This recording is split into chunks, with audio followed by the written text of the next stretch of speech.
Sangya po tayo libre o gulay bayan. O matuwa lang sakripisyo ng tinugali sa tulong sa Ginoo.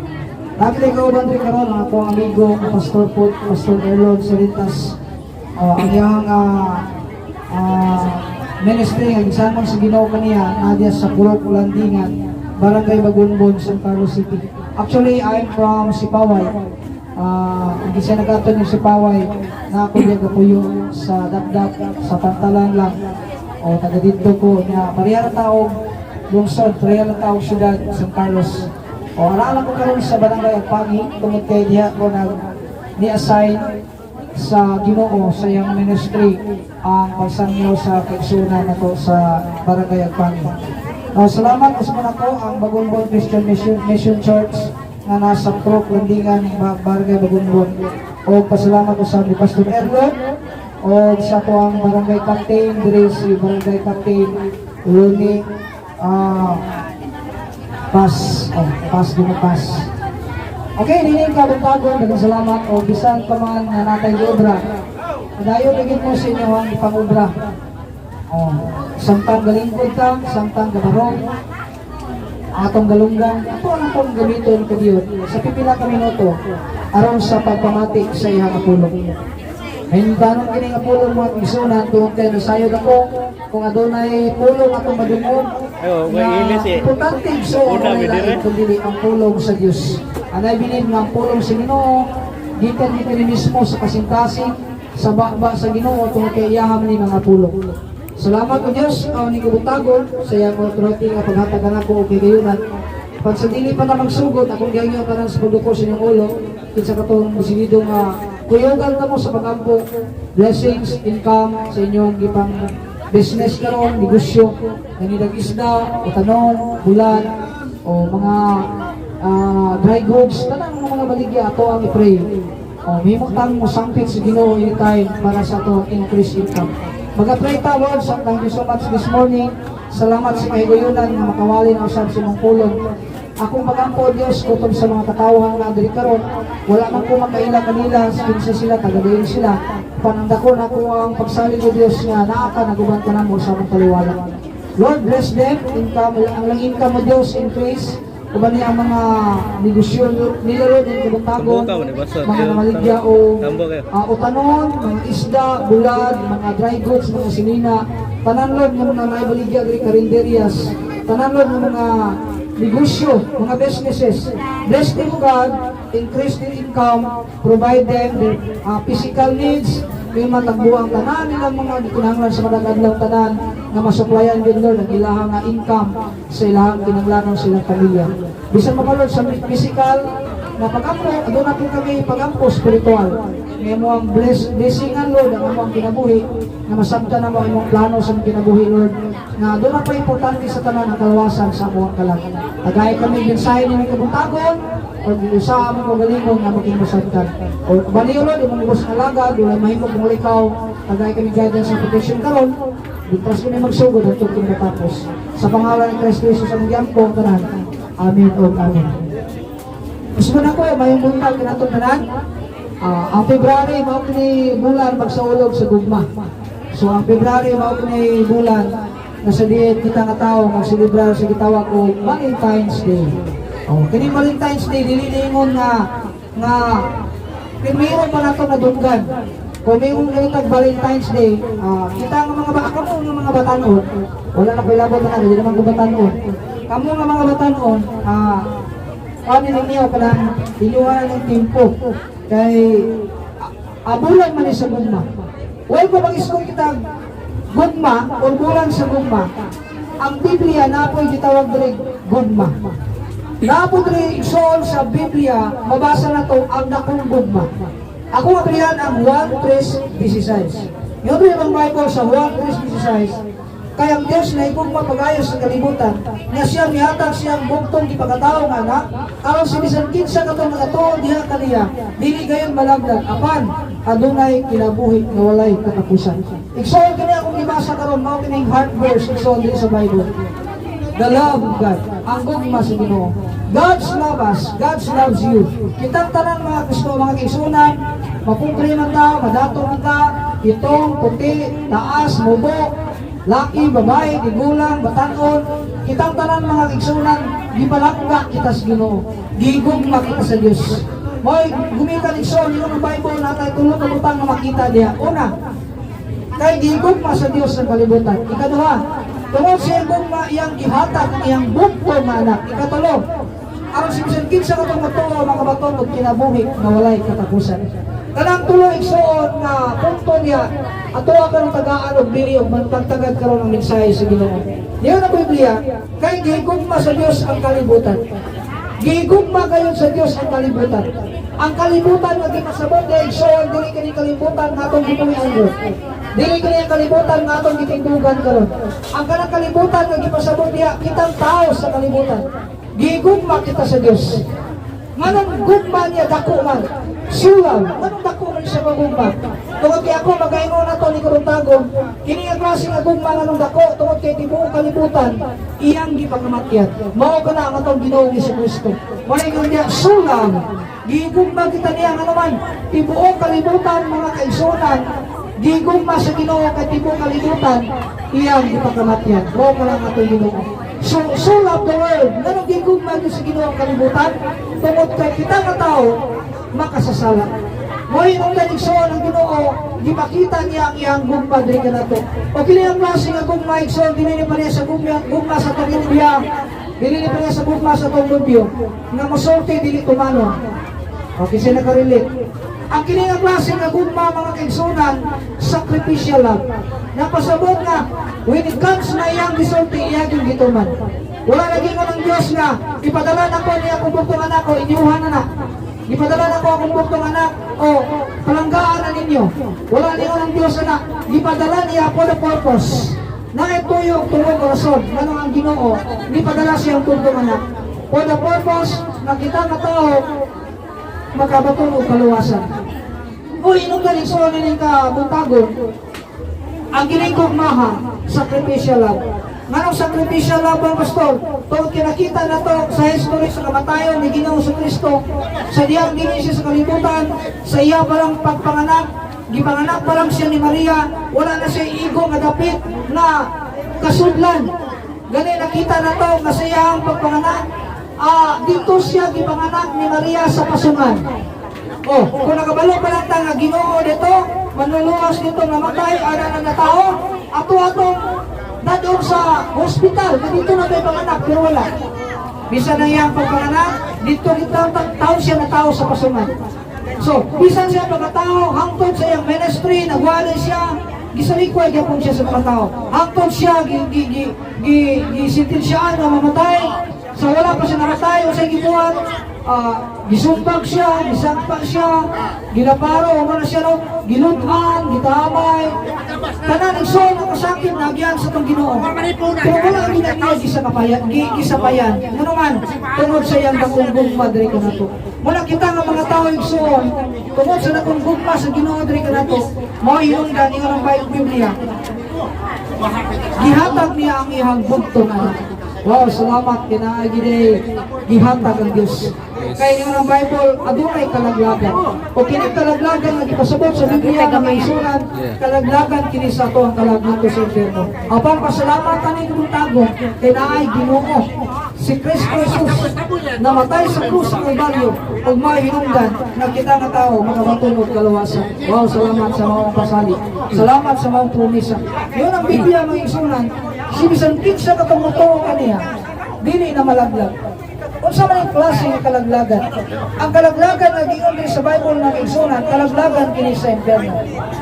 Adunay duha ka klase ng kamatayon, kamatayon sa pisikal o kamatayon sa espiritual.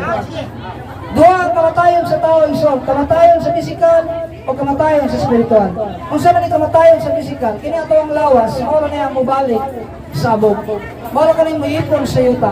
Pero ang atong kalag niyo sa Hebreano 9:27, ang tao ikasaad nga mamatay kausalan apan niya na hukman siya sa Ginoo. Sumo ni ang hukman sa Ginoo nga ato ang kalag. Muatubang kita sa Dios human sa atong kamatayon. Human inigbalik sa Ginoo, muatubang kita sa Ginoo. O dito niya sugyuan ta sa Ginoo, muatubang ta sa Ginoo ug unsa atong nabuhat dinhi sa yuta. Mao na igsoon ang mensahe nga nangyari ang Ginoo. Nakita nga tao igsoon dili mahinugman, dili dili malaglag kung dili magabaton sa kinabuhi nga walay katapusan. Kung sa man kalaglagan pastor, kung sa man ako kalaglagan sa tuwang kalag. Mahimo ka doon ka importante nga butang, mahimong giampingan o giuna sa mga kinabuhi, pero lagi mas importante ang kaluwasan sa tuwang kalag. Kaya human sa itong kinabuhi, matubang kita sa Ginoo. Yun ang Bible, si bisan kinsa katong mutuo kaniya. Si bisan kinsa katong mutuo kaniya. Pastor, enough na ba nga mutuo ko, makabaton ko o kinabuhi nga walay katapusan? Well, kung Bible principle na, ato ang ginasiyang tuhuan, kay Ginoo may gayon na. Ang Ginoo may kasulti. Yun ang Bible, for God so loved the world that He gave His only begotten Son, that whosoever, that whosoever, walay pili. Ma-Amerikano man ta, manigro man ta, Norwegian man ta, tanan igsoon, walay pili. Kung mutuo ta sa Ginoo, kung modawat ta sa Ginoo, yun ang Bible, na ay kinabuhi nga walay katapusan. O kanang kinabuhi nga walay katapusan, atuan ang maangkon pinaagi sa itong pagtuo diya sa Ginoo. Pastor, uso na akong inapra ba nga mutuo ko, maluwas ko, igsuon mo na ginoo sa Biblia ang atong pagtuo. Well, kung mag-iskog ka pagtuo, hindi ka magtagon, sugin lang di ka na idwa ka klase nga pagtuo. Pagtuo, magikan lamang sa ato ang abi, o pagtuo, magikan sa itong kasing-kasing. Kung mag-iskog kita pagdawat na idwa ka klase sa mga pagdawat, pagdawat nga, di ka lamang sa itong ngabi, o pagdawat nga kinasing-kasing. Ang ipangita sa Ginoo igsoon ang pagdawat o pagtuo na ito nga kinasing-kasing. Kabantay mo sa tao, sa kriminal katong puyo gilansang sa Ginoo. Tulo sila ang gilansang dito, ang Ginoo sa tunga, ang kriminal sa kilid, o kriminal po usab sa kilid. Dingon ako sa kriminal, kung anak ka sa Dios, kanaog niya sa cross, luwasay mong kagalingon, o luwasa usab kami. Apaningon ako sa kriminal sa kilid, ayaw pag-ingana kay siya gilansang awalay sala. Kita gilansang kay tinuod kita ang nakasala. Ginoo, kung ato na gani ka sa imong gingarian, hinumdumitan ko ha, ayaw ko kalimti. Usa yun sa Ginoo, karon dayon dadto ka sa imo sa akong gingarian. Unsay nakita sa Ginoo sa maong kriminal? Ang iyang dako o tinuod na pagtuo. Pagtuo, pagdawat na kinasing-kasing. Igsoon mao kanay gipangita sa Ginoo kanatong karon nga pinagtago. Si kinsa man ta tubangan sa Ginoo, unsa man atong posisyon dinhi sa yuta, unsa man atong katindugan dinhi sa yuta, ingnon di ka tanan kita matubang sa umanan sa Ginoo. Unya ang Bible lagi gon, kung mutuo ka, umudawat ka sa Ginoo, tagaan kanya kinabuhi nga walay katapusan. Ang kana nga kinabuhi nga walay katapusan, imuha ka ng maangkon dili pakaron kun dili sa malabot nga panahon. Inigbalik sa Ginoo, inigatubang nato sa Ginoo, goyog na kita nato sa Ginoo, maginaboy hangtod sa kaangturan. Nanuman, karon palangdaan ato ang gitagaan o magtagad, gitagaan atong bili ang kinabuhi na walay katapusan na tanyag sa Ginoo diri nato. Unsa man ang kinabuhi ni Pastor ning Bible? Sa Episo 2:8, kay kamo naluwas pinaagi sa pagtuo, dili kini mayong buhat, kun dili gasa sa Dios. Ang kining gasa mga kaigsunan, magkaibang ka, kundi siyempre, daghang muhatag na to, ani. Pero wala takabalo nga, alos kada adlaw, ang Ginoo nagtanyag siyang gasa dahil na to. O kining gasa ang ipasabot sa Bible, kinabuhi kining nga walay katapusan. Gihatag sa matag tao na gustong mudawat o makigrelasyon sa Ginoo. Gasa, give, dawato na to nga walay bayad, gikan sa Ginoo. Kini mao ang kinabuhi nga walay katapusan.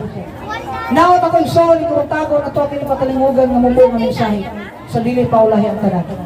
Ang gusto sa Ginoo, matong inusulan ang atong masala, ato ang tuhuan na si Kristo, maaro gyud makaluwas ko nato. Pasudlo na to siya sa ato kasing-kasing, isip ato ang bugtong personal na manuluwas. O ako magaingon kanimo igsoon, ingon diya sa pinadayag 20:15. Kinsa ang ngalan wala may kaplagi sa libro sa kinabuhi, igatangtog siya ato sa linaw nga kalayo. Kining linaw nga kalayo nga iyong sa pinadayag 20:15, mao kini ang luna niya to mga tawo nga sa likway sa Ginoo. Mao kini ang lugar niya to mga tawo nga wala motuo sa Ginoo. Igsoon mahimong mapunta kita dito kung dili na tutuhuan ang Ginoo. But thanks God karon palandaan ang Ginoo nangita di siya pamaagi, nakita nga tao makadungog sa kaluwasan, the gospel nga mao ang tuyo sa Dios nganong namatay siya para kanato. Namatay siya, ginubok siya, nabanhaw siya pagkatulong adlaw. Wala siya nagpabiling patay, karon naa siya sa tulong trono sa Dios, naglingkod siya sa tulong trono sa mahan, nagulat siya sa insyanto na panahon, ang iyang pagbalik sa kalibutan hadol na. Just remember niya itong niaging simana o niaging adlaw.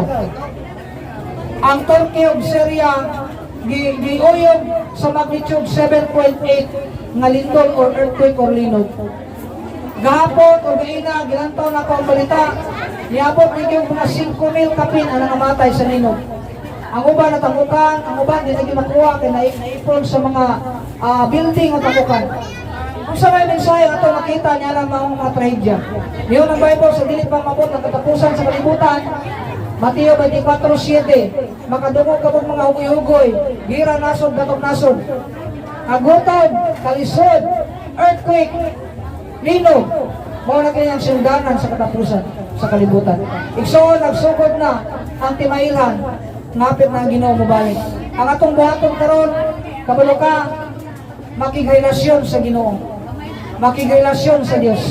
Dawata ang Ginoo sa kinabuhi, pasudla siya sa kasing-kasing, o mingon man, kung imo ng buhaton, mapariyas ka niya itong tao sa itong kriminal dito sa krus, na samtang pagtuol niya sa Ginoo, naangkon giniya ang gingharian, ang paraiso ng gisaa sa Ginoo sa iyong kinabuhi. Ngayon ang Bible, Roma 3:23, nakasala ang tanan o nalayo sa Diyos. Roma 6:23, ang bayad sa sala kamatayon, apan ang grasya sa Diyos mo ang kinabuhing walay katapusan na naa ni Kristo Jesus datong Ginoo. So kita nga tao adunay katapusan pero naay grasya ang Ginoo, naay gasa ang Ginoo. Kung saan kini kinabuhi na walay katapusan. Asa man nato naman ko ang kinabuhing walay katapusan, walay lain na aragyod ni Ginoo sa Kristo.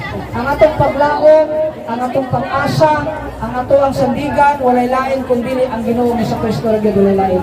Naa niya ang kaluwasan, naa niya ang pag-provide sa tanan kung kinahanglan, naa niya tanan bisag ng atong kinabuhi, naa niya tanan. Karon himsog bata, pagkasunod adlaw, pagkasunod tuig, wala kabalo. Atong lawas, mukalitra o masakit tanan, wala kabalo sa tunigba. Pero ang atong ugma, naa sa kabubuton o naa sa kamot sa Ginoo. Kung sa may buhato na to, samtang ikon pa itong lawas. Kung sa may buhato na to, samtang ikon pa ato ang mga panglawas. Una, inusulan na to ang mga sala. Ikaduha, pasuklo na to si Kristo sa tuwang kinabuhi. O kung ato ang buhaton ng mga kigsunan, makabatong kita o kinabuhi na walay katapusan. Walay lain, muhatang niya na kundi si Kristo Jesus lamang. Ngayon ang Bible, kay gigugma sa Diyos ng kalibutan, kita ka na nga tao. O tungod niya na, yatan niya ang bugtong anak si Ginoo sa Kristo. Aron si bisan kinsa katumutuon ni Ginoo sa Kristo, dili na malaglag. Ang kanang kalaglagan diya, kalaglagan sa impierno.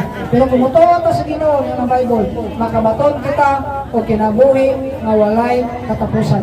Kung iyong kinabuhi nga walay katapusan, ang ato ang kinabuhi karon, kung udawat ta sumpayan pagina sa Ginoo, hangtod sa kantoran tang magkuyog sa Ginoo. Mo na giingon sa Bible, kinabuhi nga walay katapusan. Salamat dili ko mong tagon sa inyong pagpatalingog, dili mo ang mensahe mahitungod sa kaluwasan. Ang hinaot ako, asa karon gatindog, gatungko, naminaw, namati dili mo ang pulong. Dili kini makawang sa imong kinabuhi kasing-kasing. Nagampo ako, motorong ini, nagkaubong ini, o nagampo ako nga doon na kinirespansya ng kinabuhi. Mag-pray ko, alam ka na itong tanan, idukulo ito itong ulo, kinsa man mo disinidong mo relasyon sa Ginoo, mo dawat sa Ginoo. Pwede ka mo duko diya, ulang ko nagampo diya kanimo.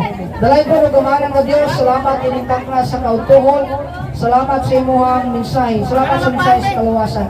Salamat ining katawan karon, na imuhang gigamit aron mamati Lord sa imong mensahe. Balik sila Lord, kinsa man ang nagdesidido nga modawat diyan kanimo, balik sila tagay sa kinabuhi nga walay katapusan. Salamat sa barangay captain, ratnugod diri o bisan pa man Pastor Erlon nga nag-assist na mo sa iyang mga katawan na nausap diri. Salamat Lord. Salamat sa kagayunan, thank you so much sa mga katawan na namati ni kabantagod. Ug ako nga pagampo sa matausa ka nato, na kini maong pulong makisok kayod sa tuwang kasing-kasing. Dili kini kawang sa tuwang kasing-kasing. Mahimo kini sumbanan, hangtod kita isuon ang mamauli, aduna kita mga pulong na nadungog ito kini bisan sa itong pagkatulog ato kini mga hunaan na importante gini ang kaluwasan sa itong kalag ng kalibutan. Salamat ini kabuntagon o kautuhon sa kagayunan o sa proteksyon ng magyatan ka namo. Kini tanan akong gyampo ipasalamatan sa pangalan ni Kristo Jesus. Amen.